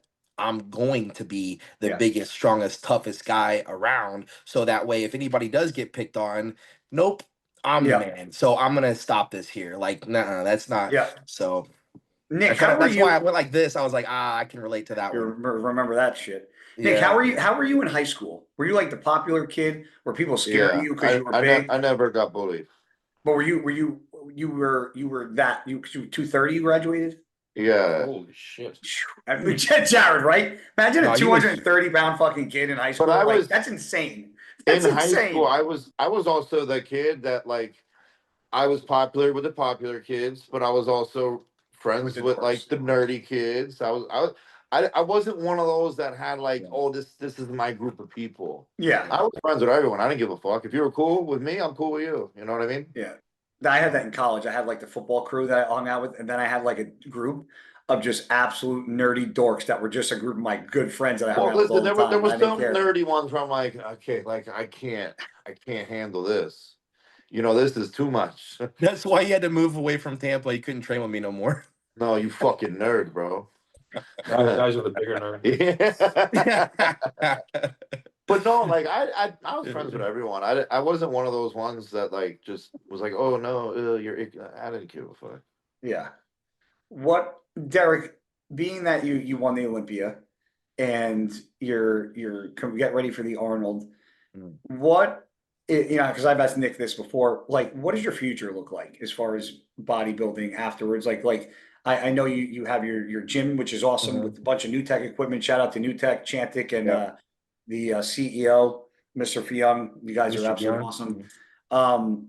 What it kind of like? I know you have a family now. You guys thinking about having more kids? Like, what does the future for Derek Lunsford look like if you stop bodybuilding?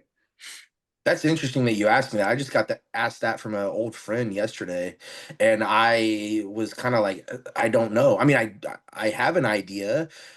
I would like to be competing for the next several years. And yeah, we would love to have another child if God allows that and wants it to happen. We do have the gym that should be there's we're thinking that a soft opening will happen sometime after the Arnold. So the gym should be done pretty soon. Now, is this And going to be full public or is it going to be just kind of limited? I thought it was like kind of limited. yeah, it's gonna be like Okay. a semi-private gym where we're gonna cap the memberships so that way it doesn't get too busy. How And many? we would like to control the atmosphere with having like IFBB pros in there. How many? And Nick asked, like, you can cap it at. I don't know yet. I'll be honest with you Do because you own the we have building? we do not own the building, Okay. but we have a massive parking lot, and it's like about a 15,000 square foot facility, just open Oh. space. So, and we Oh. have a ton of new tech stuff, and we have duplicates of a lot of things. And so there's a lot that has went into this gym, and I think that we're able to hold more people than we initially thought. So I don't want to put a number on it just yet, but I think Well, that if you have an open 15, so if it's an open 15, like my gym that I own, Muscle Inc., it's 15, but that's 15,000 with the posing room, with the bathrooms, with the office, with the 3 offices that we have say rented out. it's probably about 12 and a half. Open. Okay. Yeah. Yeah. Yeah. You'll But I fit mean, enough. as much equipment and dumbbells and plates and everything that we have there, I think that it's gonna be just fine to hold a little bit more than we initially thought. So I don't know about a number. It's gonna be regulated based on capacity Okay, and yeah. how busy we are. So and this is the first time that we're gym owners. So Yeah. this is gonna be something that we have to learn through time. Well, if you have any questions, you can ask. I've Oh, been I'm that stuff. going to. I'm gonna have you down at the grand opening. Of course, check I'll out be the there. place. But anyway, yeah, we have the gym, which I think is going to be part of the retirement. And the But name it's of it, I don't think, I know you told me on the phone the other day, but when I asked. Champs Elysium. So we have an Instagram page right now that is giving updates on what's going Which on at the is, gym. It's just at Champs Elysium. I'll send it to you after this. And okay, yeah, we have like a web page and everything. Like that way you can like apply to be a member and stuff. that's And awesome. we'd like to have, a few personal trainers, and obviously we're gonna have some staff that's gonna be there too. So yeah, anyway, that's gonna be huge now and in the future when I'm done competing. But like I said, like I want to really focus on doing the most that I can while I have the opportunity to compete. And I really would not like to step away anytime soon from that. I definitely am very excited to bring people from all around the world to my gym It's and be able to cool. train with them and kind of like bring up the next wave of guys. I'm sure you're Yeah. doing it too, Guy, at Oh your yeah, gym. dude. I try. Well, I mean, I try to do it with guys like, with you Yeah, and Nick and like early on in your yeah, career. And like we talked about the last time, earlier yeah, on in your career, I was hard on you, but it wasn't yeah, hard as a negative. yeah, It was, I saw that, so I try to do that, and I try to back you guys. And yeah, Nick will tell you, I try to include Nick in everything, that every aspect of my life, whether it was gym, uprising, like I'm always trying to include Nick in the next yeah, thing. And I think that's very important for people to do, because nobody did that for me, because yeah, 212 wasn't around. I didn't have anybody to look up to kind of guide yeah. me in, and it's cool, guiding Well, guys in like you that end up winning the fucking Olympia in the 212, and beating, me at the end of my career, is as much as it sucked for me as a bodybuilder to have an end of a career come to a close. It's something that is unfortunate. We're all gonna have to face one day, mhm, and it's more. It's important to me to be close with those guys that are taking the reins, yeah. because I feel still a part of bodybuilding doing so. And I think it's important for you guys to understand, and I know this is going to sound kind of corny, but what it is that we built in that division. And I know it's Yes. not open, but the things that Jose did, that I did, that Flex did, that fucking David Henry did, that Kevin English did, like we put a lot into to building what that was. And it was important for me as a guy that competed and did well to make sure that things were handled appropriately, or looked at a certain way.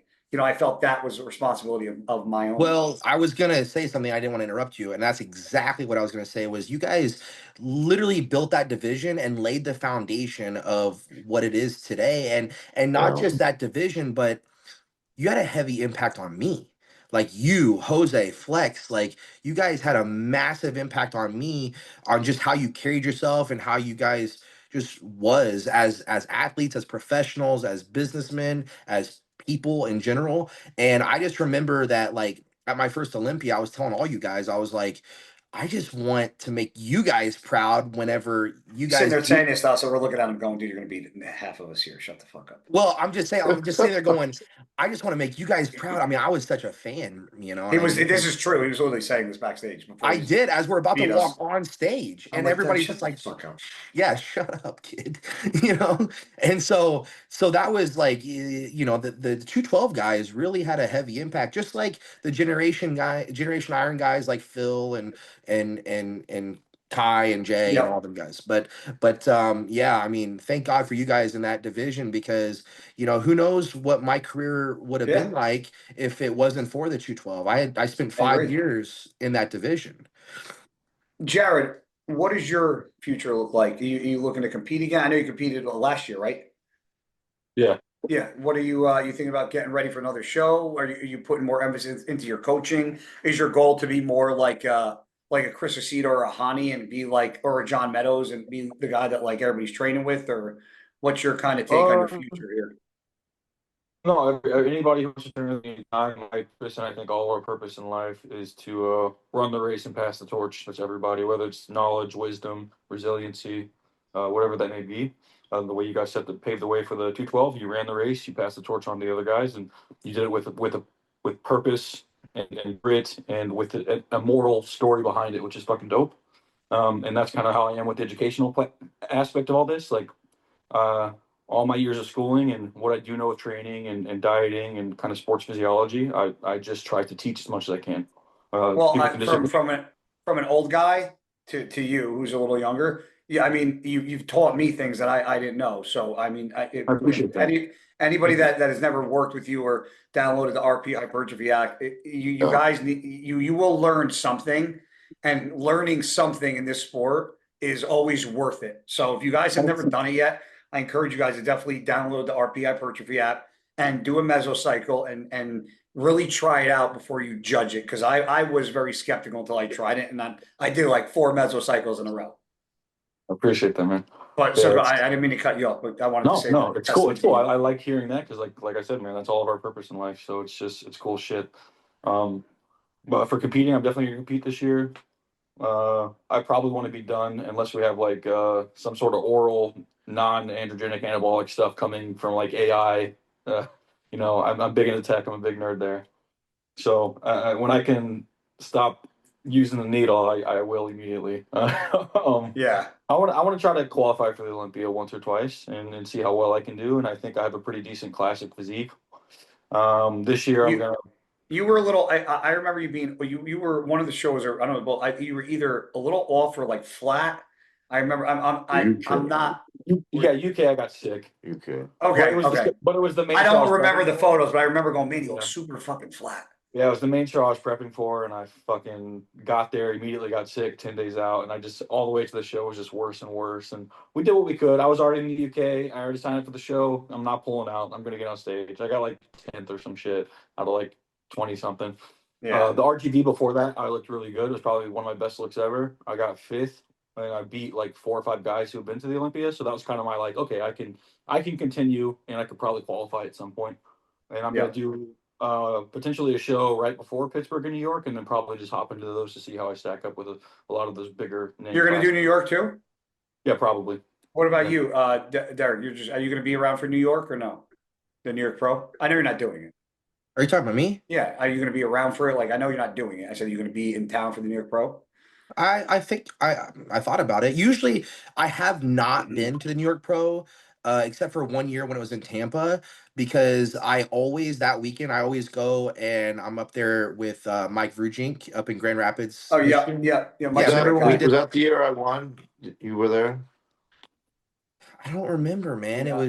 It must. I don't know. I think it was some small guy. Yeah, I don't remember. It must have been you. Yeah, tiny guy. A little short. Yeah, guy. it was when it Okay. was in Tampa. So like, but no, I usually go up to Grand Rapids, Michigan. Mike Vrujink, shout out to him, promoter of the NPC. Yeah, I just Grand posted him Rapids. twice. He's awesome. Mike's a great guy. we were up there together actually. Yep. So every year for the past like 7 years, I've been up there when the New York Pro happens. So I think this year I might end up making a trip to New York. Well, I think it's important for me to say this just for the future stuff, because I'm the most mediocre pro on this podcast. what? Huh? What's important for you to say? Most of you who do this and watch this are going to be me or worse, and 1 or 2 you're going to be like the Nick Walkers and the Derricks. Always have things in your back pocket. We have the RP app. I went through like a lot of education. I have business endeavors that I'm doing. I'm in real estate. I'm invested heavily into the stock market, and even sometimes doing some alt and meme coin bullshit. You don't got to do all that stuff, but you should not make bodybuilding just the only thing. Yeah. It's very silly, and all the best in the world who have ever done it did not do that. Derek is opening a gym. Nick has stuff going on.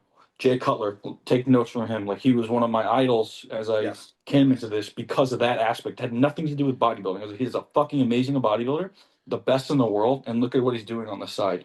That is how it needs to be. Like, Derek's focus on his family first and all that stuff. That is life. That's life. This is the life stuff, and this is the athlete shit. Yep. It's below it. Like, it should always be below it. Like, I just moved my family in with me in Las Vegas. I moved my brother, my sister, and my nieces in with me from Missouri. That's awesome, dude. To get them away from all that shit. Like, that Good is for you. top.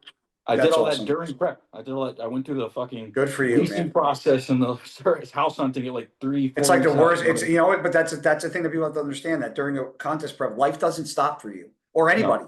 Just because you're in a contest prep, it keeps going. Sometimes it gets worse. 100%. If you're just going to be miserable and you can't like stop and seriously like meditate and introspect on the shit around you that's positive, you're not going to enjoy this, and you're not going to be Derek and Nick. It's just not going to happen. You know, So it's I like, tell, and Derek will tell everybody that I've had many talks about post competing.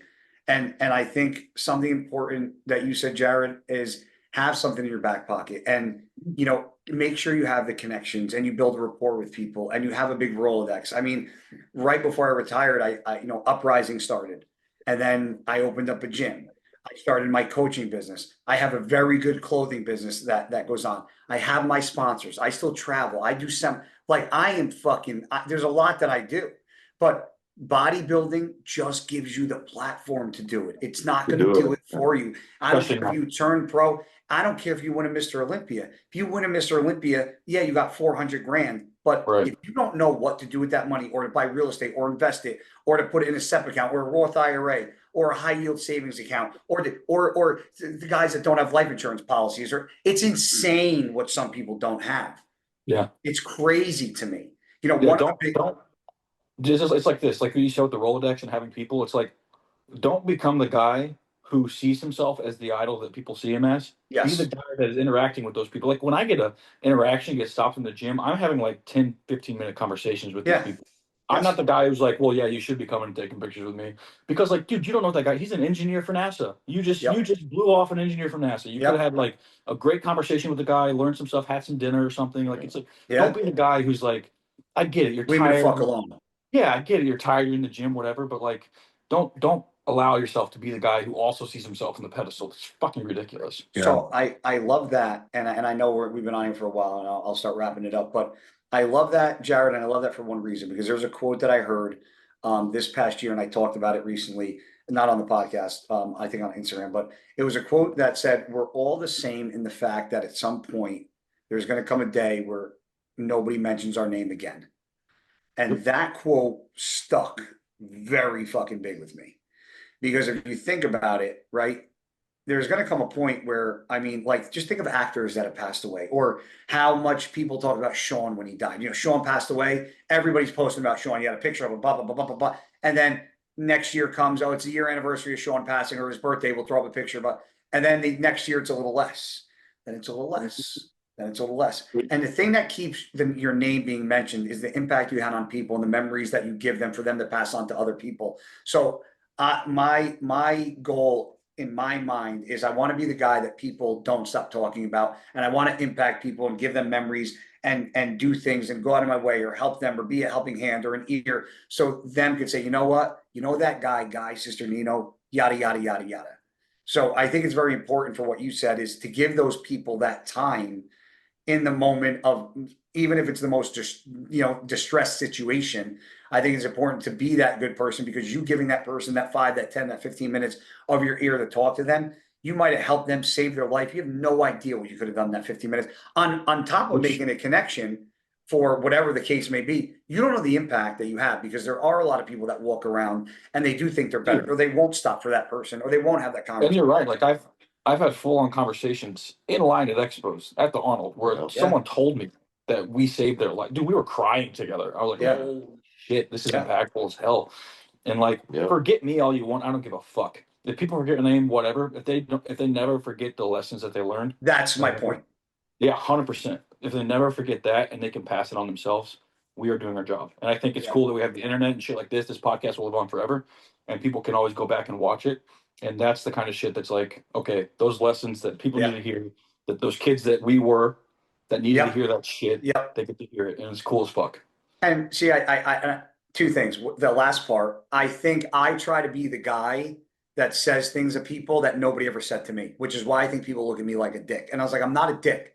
I'm just saying the things that I wish people would have said to me in the situations I was in, but they were too afraid to say it because they didn't want to see the reaction that I give. But I'm going to say it because you need to hear it, and then you need to step back, think about it, and understand what I just said. 100%. Right. And there was one other important point that I was going to make, and I fucking totally blew by me. Totally forgot what it was. I have so many points that was, I Be a mean, good person. at the end of the day, it is. Piece of shit. Because you were talking about the guy standing in line with you and then saving his life. I think us as bodybuilders go through life thinking that working out is the most inspirational thing we do. And I don't think we understand the impact we have on people that actually do follow us and what we do. And I think if we do take the time out of our day to actually do those little things. Oh, this is what it was. I told the person I was having this conversation with, don't be somebody that is remembered for what you did, but who you actually were, I think is important. I think being remembered for the person you were is important than the accolades of things that you did. Like nobody's going to care, or not, I might not say, nobody's going to care about how many O's Derek won or how many O's Nick won, but they're going to care about how you made them feel in a situation when they met you. Yeah. That's the important part. And that's so That's I know true. Not a what lot you of did. time I know a lot of times I get, criticism for talking so much God talk and Jesus this, Jesus that. But that's why that's You? why I do it. That's why I do I it know. though. You know what I I mean? know. I know. I said it in the last podcast. I think you were true to who you are as anybody Yeah. could be. As Nick is to Yeah. who he is, as Jared is to who he is, as I am to I am. I think you're through and through who you are. And we will end this on a high note. Jared, top 3 Mr. Olympia 2025. Ooh. Good, son. I think I gave this to Tarek on our pod. Hold on. Both of you, Hold on. Derek and you both do this. As soon as I ask you, both go like this. Hold on. Not top Let me 3. adjust my fucking seat. Top 3 in order. Okay. In order? In order. I said in order. I think I said on there I know what you said. that if Derek comes in better shape, he will get second place to Nick. And I said Nick is going to take it. Bro. And I said Samson is going to get. Samson will get second or third because he is the reigning, obviously. But Derek has beaten him, obviously. And I think with Aceto, Derek has made a shitload of improvements. But I honestly, just with being around Nick and knowing the bodybuilder he is right now, and seeing these improvements up close, I don't think people understand how improved Nick is. I really don't. And if Nick he was going to bring in 2023 and 2024, seeing how dry Nick was from the front and back, and not just one or the other, like it was with Hadi and Derek, Nick would have taken him 100%. In 2020, in 2023. Mm-hmm. I remember seeing him then. I think we have 3 competitors that are very different. You have Derek. It can go anywhere. Yes. Yeah. It really can. It's for me, I absolutely am wowed by Derek's shape and structure and conditioning that he gets in. I think he's got one of the most. He flexed that 1 year, honestly. Yeah, that's how impressed I am. In my eyes, Derek has one of the most gorgeous physiques on stage. Okay. Bro, you're gonna make me blush, bro. Come on. Samson is very true. Samson is like a house, and Nick is to me like he is what he is. He's the mutant. He has a wow factor that every time he's on stage and he hits that fucking yeah, tongue out, bro. Every time he does it, I'm like this. I'm just like, holy fuck. Do it one time, Nick. Let's see it, bro. Come on, get up in this. No. Get up in this. Get up in the. See what he wants to see you with your shirt up. He's trying to come on, take the shirt off, bro. He's trying to eye you up. But no, Nick. You'll see me without my shirt at the Olympia. That's not gay. No, but Nick has always been a wow factor guy for me, and it's cool though seeing that you guys are going to be battling on. Say, I think the battle between you, Hadi, Nick, and Samson is going to go down in one of the craziest battles this year that we've seen in a very long time. I really do. I think if you all bring your A game, and I think you all kind of know in a way. I don't want to say it's up for grabs, but I think you all know that if one of you slips, I ain't saying shit on that topic anymore. Yeah. I know, God forbid we talk about fucking that. Yeah. But everything I say gets plastered all over social media fucking out there. I already said my piece to that shit last week. So we got Jared, that's Team Nick Walker. Guy is the moderator in the middle. He can't pick sides. Get Aceto back on the phone. Hold on, get Aceto back on here for me, bro. Well, I am the too. Aceto would be very much fair and unbiased. Yeah. Get Chris Cormier on here right now. Both both Nick and Derek have new coaches. They haven't That's peaked true. with that coach. They haven't dieted down with that coach. So we don't know what that's going to look like. True. Very true. It's very It's true. exciting though, right? It's all I- It's exciting awesome. because It's it's fucking Derek, exciting awesome. because all the changes that's happening with me and in my prep, not seeing Nick for a couple years, coming back, you know, it's like, here we go. Here we go. I by default, because I was there in 2023, I had to deal with the fucking maniac 2024 that pulled out. So being that he's one of my best friends and I've been around for the fucking 2023 hamstring tear, we damn near we're gonna fight each other at this year's Olympia because he was so fun. We were at each other's throats. So being that I'm his best friend and that I've been around for it all, I have no choice but to say that I'm rooting heavily for Nick because I just have to at this point.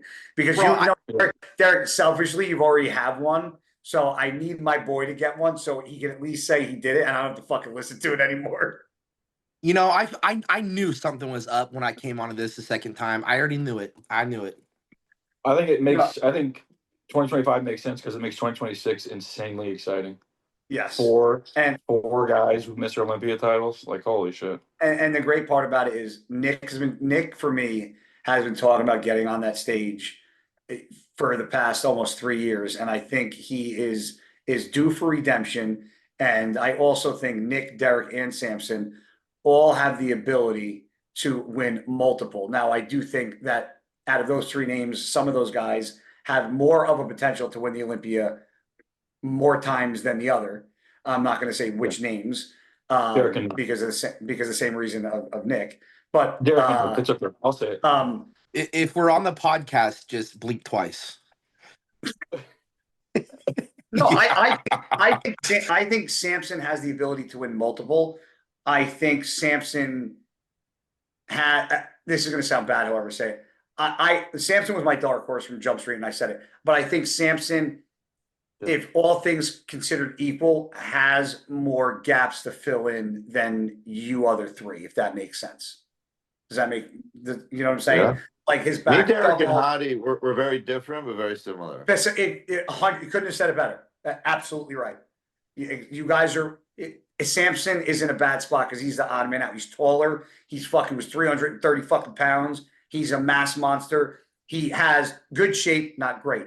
He's a mass monster, but he's not like a wow factor freak. He comes in condition, but he's not super peeled. He's got some shots that are crazy good, some shots that need work. Like you, Hadi, and Derek, there's nothing bad or missing from your physique. So you three in line and Samson there is the odd man out. But Samson also has all that mass that you guys don't have. Not that you guys don't have mass. He is just that much. He's 330 fucking, he's a big dude and he's tall. So What's Hadi's age?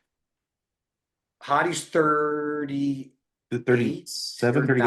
Yeah. I actually have Martin in front of Hadi too, to be honest. I think Hadi's fading. I think it's kind of, and I don't care who puts that on social media, to be honest. Yeah. Martin, it's going to be great. I mean, it could be a flip flop either way, you know.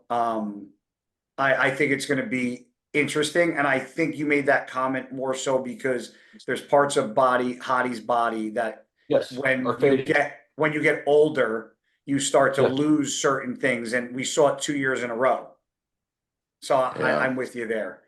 But hey, this was a great podcast, Jared. I don't know if you're going to be there next week, but if you're there on Monday next week, we'd love to have you back on. I think I'm out Saturday. This Saturday? I'm always just a Zoom call away in Vegas. Okay. So. Well, maybe we'll hop on again, and you'll have Kyle here next week, right? No, Kyle comes this Wednesday and leaves Saturday too.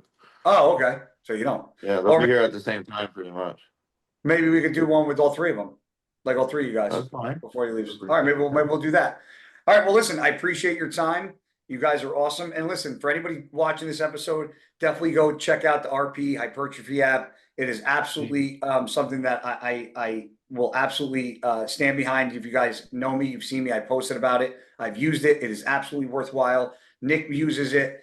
And last question for you, Jared. Since being that my gym is all new tech, and I know Derek's gym is all new tech, and he's an athlete, and Nick is an athlete, and part of his deal is he gets a bunch of pieces of equipment. What Nick does with that down the line, who knows? You know, you might end up seeing the Mutant Mansion one day, and there's a fucking big Yeah, ass. like- You man, hey, clever. I'm quick with it, bro.